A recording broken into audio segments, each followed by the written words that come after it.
Good thing we saw the 2 and the 1. Otherwise, All right, here we are.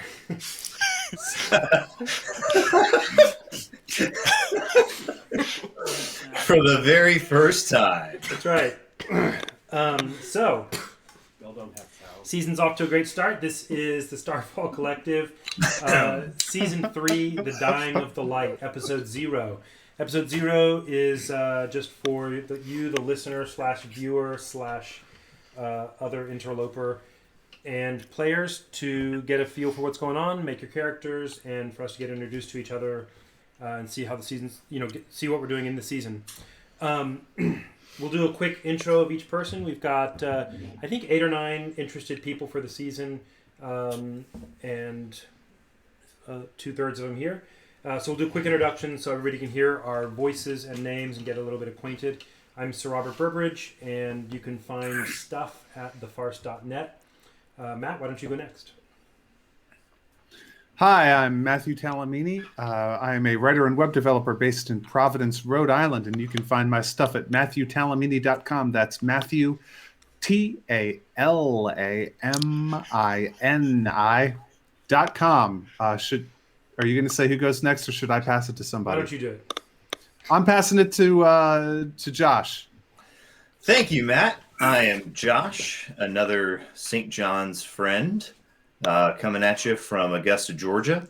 And I will be playing Gulb, the Orc Cleric. Yes. And you can find my stuff all over the internet using JSUICH as a search term on Google, on Facebook, on Instagram, on Reddit. And if you go to the Starfall Collective subreddit, we can chat about stuff there.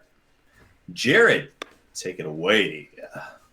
I am Jared, and I don't have any websites. What about Aaron? Nice. I'm Erin Joy Crossfield, and I also don't have any websites. I'm Dwight, and I have websites, but you don't know what they are. And Dwight has specially requested to remain off camera. So you can see his arm, but that's about it. And why don't we do Jacob last? This is Jacob, my son.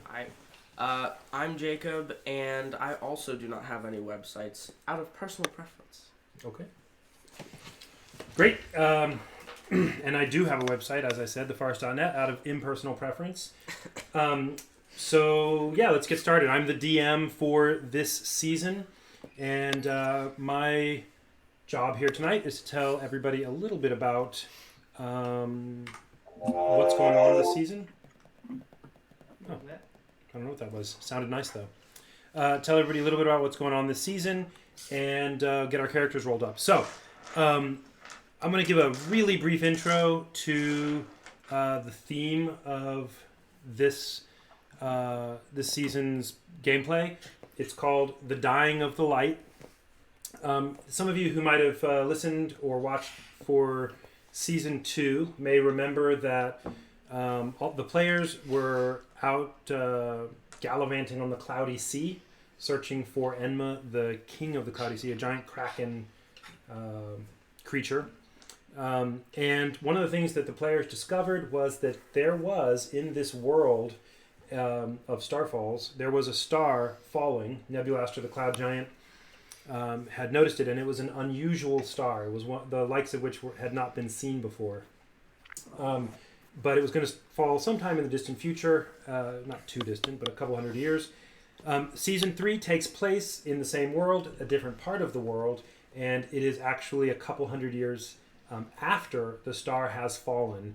And the season's going to be discovery of that star. So, and what it means in the world. So, this world, first thing I want to say, the reason I want to do an episode 0 is this is my first time being a DM, at least since AD&D, back a long time ago. And so I am gonna find my footing as we go, and I'm trying to do it well, and I think I can do fine. But I am not going. I've made a world that's kind of harsh because that's the nature of some of the concepts in play in this story. I am not going to try to kill any of the characters, but the world is. and I'm going to be fair. So I'm going to have everybody roll up 2 characters tonight. And that is partially insurance for me that if you get terminated quickly, that we're not stuck. I don't think that'll happen, but it actually is possible. And, you know, there you go. The world is, it's a harsh environment you're living in. I love it. What's that? I love it. Okay, great. As do I. Let me pull up real quickly my little bit of information I have for us. I have that prologue document. You may have all seen that document. I'm not going to go through it now. I will, however, put it on the webpage. For anybody listening, you can go to the starfallcollective.com and throughout the season follow along. Also, our intent is to cut these into podcast episodes, and so you can get those through various syndication channels like iTunes and whatnot. Okay, a couple of quick things. There's some common knowledge that our players have already found out about. One of them is that this is a really densely magical area of the world. Followers season 1 and 2, there's a normal amount of D&D magic, which is to say, there's wizards and spellcasters and stuff, but there's also lots of normal, non-magical stuff. This world right now is extremely magical. The game takes place inside of a huge forest, and the forest is so big and expansive that there's a canopy above the players, of regular tree canopy like a rainforest or something, and towering above that is a much larger forest that also has a canopy. None of these characters none of your characters will have ever seen the sky. That's not a concept that you have. You have forest canopy as the thing above, and you know that there is a canopy far above that's out of reach, and that's your cosmos, right? So the world that you live in is dimmer than, say, bright sunlight, and it is dappled greens and yellows, that kind of light. Depending on where you live, you'll be in a jungle, a forest, a bayou. That's your choice. Your characters get to pick what kind of ecology is around them. It has to be something like a swamp or, an aspen forest or whatever. You pick the small level forest that you're from. The big level forest is not yours. That's just the world. There is a lot of war in your time. It's not large and brutal. It's really small and petty. The largest towns any of you have seen are in the neighborhood of maybe on the large side, maybe 300 people, which is not big. And there is an oppressive force, an oppressive regime, we'll call it, called the Iron Bell, that has utter complete dominion over everything in the jungle, in the forest. So that's the background you need to know. Your characters are all going to start at level 0. They are fleeing from their home into the extremely dangerous jungle forest. We are going to meet each of you in flight. So season 1 is going to start with one of you, which hopefully we can pick tonight. It doesn't matter to me which one. We'll just pick somebody. And actually probably what'll happen in... I meant episode 1. What'll probably happen in episode 1 is that the first player is going to do a little bit, meet the second of you, and then the next episode, and you'll accumulate a few people. That's the kind of plan, at least. Hopefully, you might also die. So we'll see what happens. So yeah, let's go ahead and get started making characters. Do y'all have any questions or any comments first? No? Okay. Part of what was on your document was a list of classes that we should not play and races that we should play. That's right. So the races are limited only by the world that we've built has three extinct player classes.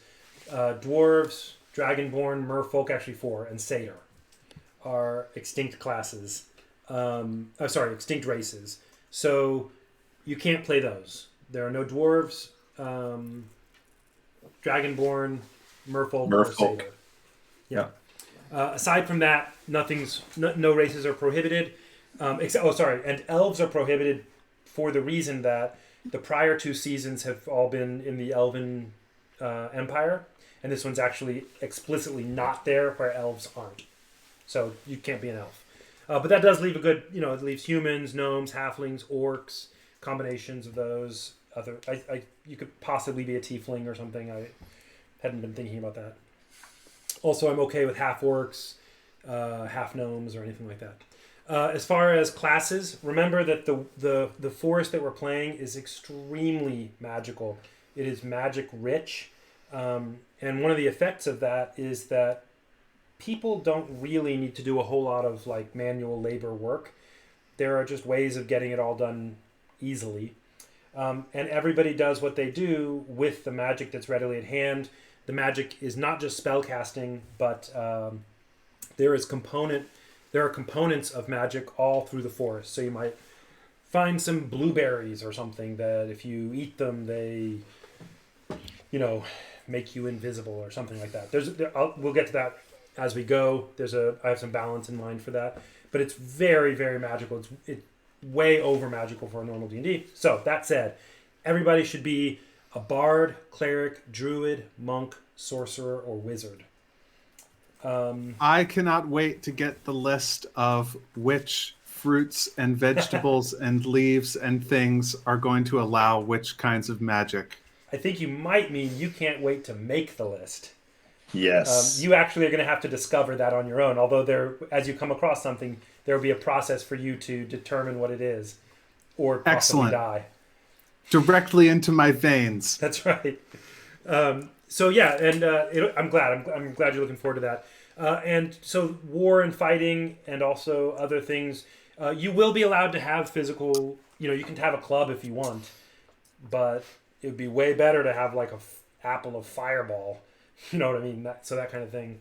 I'm just making that up. That's not necessarily a thing, but. So you must play a wizard. Sorry, you must play a spell casting class, because you will be doing a lot of magic use. However, and this is an important caveat, the world being what it is, you are going to be required sometimes. The components that you want, you may not always have. Sure. So you will have to fight physically. Dexterity will matter. Strength will matter. Don't min-max on a magic player who's got super high intelligence and wisdom, but low everything else. You'll just die. Or you can, I guess, but you'll just die. Because when it comes time and you've run out of componentry and you need to beat the, blink viper that is blinking in and out of the ethereal plane and appearing in random spots near you, you'll be in trouble if you don't have a cudgel. So, Right. Good? Does that make sense? Okay. Yep. Last thing about that I want to say is there is almost no... This is relevant when you make your characters. I'm trying to tell you information that matters for your characters. There's almost no metal anywhere. The Iron Bell controls all mining. Mining is completely forbidden, as is any kind of reading or lore. You're all... Well, your character may not be illiterate, but it is illegal to possess anything in writing. It is illegal to have books, scrolls. Also, it is illegal to tell tales of old times. That's lore. So anything like that is not legal, and everything you have is made of wood, bone,